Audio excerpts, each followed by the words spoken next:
아침입니다. 오늘도 우리 하나님께서 주신 이 하루 하나님의 크신 은혜와 복이 우리 모든 성도님들과 우리 가정에 넘치시기를 주님의 이름으로 축복합니다. 오늘 이 아침에 우리가 함께 묵상할 말씀은 구약 성경 시편 1편입니다. 시편 1편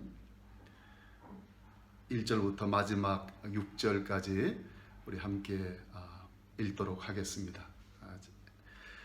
복 있는 사람은 악인들의 꾀를 따르지 아니하며 죄인들의 길에 서지 아니하며 오만한 자들의 자리에 앉지 아니하고 오직 여호와의 율법을 즐거워하여 그의 율법을 주야로 묵상하는도다. 그는 시냇가에 심은 나무가 철을 따라 열매를 맺으며 그 잎사귀가 마르지 아니함 같으니 그가 하는 모든 일이 다 형통하리로다.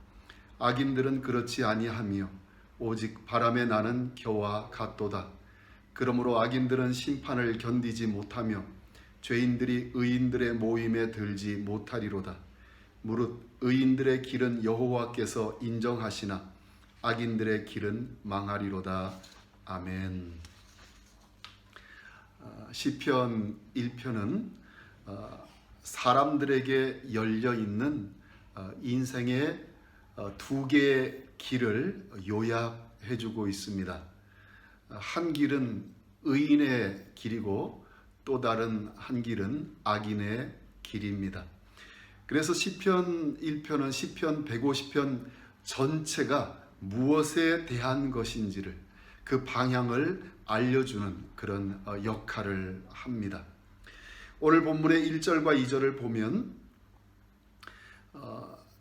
복 있는 사람에게 무엇이 영향을 끼치는가, 사람에게 무엇이 영향을 끼치는가에 따라서 그 사람이 복 있는 사람인지 아닌지를 구별할 수 있음을 보여줍니다. 복 있는 사람은 2절에 보면 말씀에 영향을 받는 사람입니다. 반면에 이 사람은 악인, 죄인, 교만한 자들에게서 영향을 받지 않습니다. 복 있는 사람은 오직 여호와의 율법을 즐거워하여 그의 율법을 주야로 묵상합니다. 그가 그렇게 하는 것은 즐거움 때문입니다. 즐거움이 그의 동기입니다. 그는 하나님의 말씀을 듣고 싶어하고 알고 싶어하고 깨닫기를 원합니다. 주야로 묵상한다는 것은 그가 그렇게 많이 시간을 들일 정도로 그에게는 하나님의 말씀이 가치가 있음을 보여줍니다. 한 사람에게 하나님의 말씀이 이렇게 영향력을 미칠 때에 그 사람은 복된 사람이라고 성경이 말씀하고 있습니다. 우리 하나님께서 여러분과 저에게도 하나님의 말씀이 이렇게 영향을 미쳐서 복 있는 사람의 길, 의인의 길을 걸어가는 그런 사람들이 되도록 은혜 주시기를 주님의 이름으로 축원드립니다. 3절에 보면 이렇게 하나님의 말씀을 즐거워하고 묵상하는 그 사람들이 어떤 모습의 사람인지를 보여줍니다. 이 사람들은 풍성하게 열매 맺는 나무와 같은 사람입니다. 이 열매를 풍성히 맺는데 이 열매는 철을 따라 맺는다고 말씀을 합니다. 열매 맺는 때가 있다는 것입니다. 그래서 신자는 신앙생활을 하면서 인내해야 합니다. 하나님의 약속은 반드시 이루어집니다. 참 아름다운 그 약속 하나하나마다 반드시 하나님께서 이루어 주실 것입니다. 그러나 철이 이르러야 그 열매가 맺어지고 약속이 이루어지는 것입니다. 이런 신앙의 인내를 하나님께서 우리 모두에게 허락해 주시기를 바랍니다. 구약에서는 인생에게 맺어지는 열매를 즉 주로 물질적인 것을 많이 말씀을 하십니다. 그런데 신약에서는 그리스도인들이 맺는 열매는 주로 성령으로 변화된 성품과 거룩한 행실을 말씀합니다. 성경이 열매를 말할 때 이것은 감춰진 것이 아니라 드러나는 것입니다.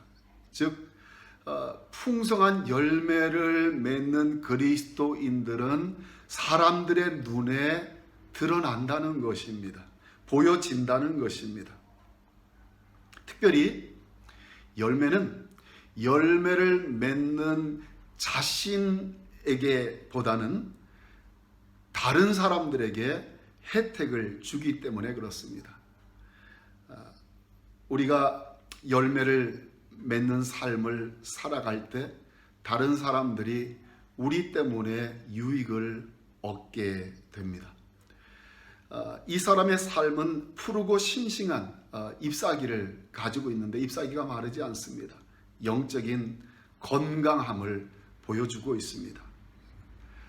그러니까 건강한 신자는 자신의 풍요로움으로 다른 사람들에게 유익을 끼치는 사람들입니다. 우리 하나님께서 여러분과 저에게 이런 열매 맺는 삶을 허락해 주셔서 우리로 말미암아 다른 사람에게 하나님의 복이 흘러가는 그렇게 유익을 끼치는 인생으로 살아가도록 우리를 붙들어 주시기를 주님의 이름으로 축원드립니다. 그런데 악인은 그렇지 않습니다. 여기서 악인은 도덕적 악인을 가리키는 것이 아닙니다. 물론 도덕적인 악인들도 다 여기 포함될 것입니다. 그러나 여기서 말씀하시는 악인은 하나님과의 언약적인 관계가 맺어져 있지 않는 사람을 가리킵니다. 그러므로 이 사람들에게는 하나님의 말씀이 무엇을 말씀하시는지 중요하지 않습니다. 그들은 자신의 육신의 소욕을 만족시키는 것이 가장 중요한 그런 삶을 살아갑니다. 그래서 4절의 악인은 반드시 도덕적으로도 악한 악인은 아닐 수 있습니다. 그는 하나님과 영적인 삶이 없지만 도덕적으로는 괜찮은 사람일 수 있습니다. 그러나 그는 하나님과 관계가 없는 삶을 살아가기 때문에 그의 인생은 바람에 날려가는 겨와 같습니다.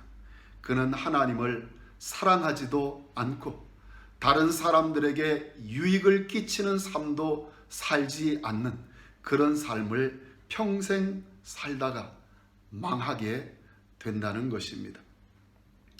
시편 1편은 인생의 두 가지의 길을 말하면서 왜 바른 선택을 하는 것이 중요한지를 5절과 6절에서 말씀하고 있습니다.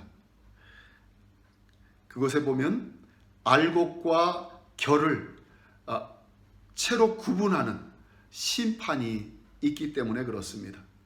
인생의 이 두 길의 끝에는 반드시 하나님의 심판이 있습니다. 악인들은 이 심판을 견디지 못한다고 합니다. 의인들은 반대로 하나님이 그 인생을, 그 삶을 인정해 주신다고 합니다. 하나님은 인생이 어느 길을 걸었는지를 다 알고 계십니다. 그래서 어떤 악인도 어떤 죄인도 어쩌다가 의인의 모임에 들어가게 되는 그런 경우는 생기지 않을 것입니다. 반대로 어떤 의인도 어쩌다 잘못해서 악인들이 가는 그 망하는 길에 가도록 하나님이 실수하거나 버려두시는 그런 일이 있지 않을 것입니다. 하나님은 우리의 모두의 삶을 다 알고 계십니다. 우리가 예수 그리스도를 믿는 사람인지, 우리가 하나님을 사랑하는 사람인지, 우리가 말씀의 영향을 받으며 살아가는 사람인지 아닌지를 우리 하나님은 다 아십니다. 오늘 시편 1편은 그러므로 모든 인생은 자기가 걸어가는 그 길의 마지막에 심판이 있다는 것을 생각하며 살아야 된다고 말씀하십니다. 그리고 하나님께서 인정하시는 그 삶은 다른 사람들에게 유익을 끼치고 혜택을 베푸는 그런 인생을 살아가게 된다고 주님 말씀하십니다. 의인의 삶, 악인의 삶, 그것은 복음으로부터 나뉘어지는 것입니다. 여러분과 제가 하나님께서 우리에게 허락하시는 그 복음을 꼭 붙드는 그런 인생 되도록 복 주시기를 바랍니다. 그리고 복음이 주시는 능력으로 말미암아서 시냇가에 심긴 나무가 철을 따라 열매를 맺으며 그 잎사귀가 마르지 않는, 그 하는 모든 일이 형통한 그런 삶을 살아가는 그 복을 누리며 살아가도록 하나님께서 우리 모두에게 복 주시기를 주님의 이름으로 축원드립니다. 기도하겠습니다. 살아계신 아버지 하나님, 감사합니다. 의인의 길과 악인의 길이 우리 앞에 있는데 우리 모두가 의인의 길을 걸어가게 하여 주옵소서. 인생들의 길 맨 끝에는 하나님의 심판이 있음을 기억하고 이 땅의 삶을 헛된 길을 걸어가다가 마치는 인생들 되지 않게 하시고 복 있는 사람의 길, 의인의 길, 철을 따라 열매 맺는 잎사귀가 마르지 않는 그런 삶을 살아가는 우리 모두가 되게 하여 주옵소서. 그런 삶을 살아가도록 우리 모두에게 은혜를 베풀어 주옵소서. 예수님 이름으로 기도드리옵나이다. 아멘.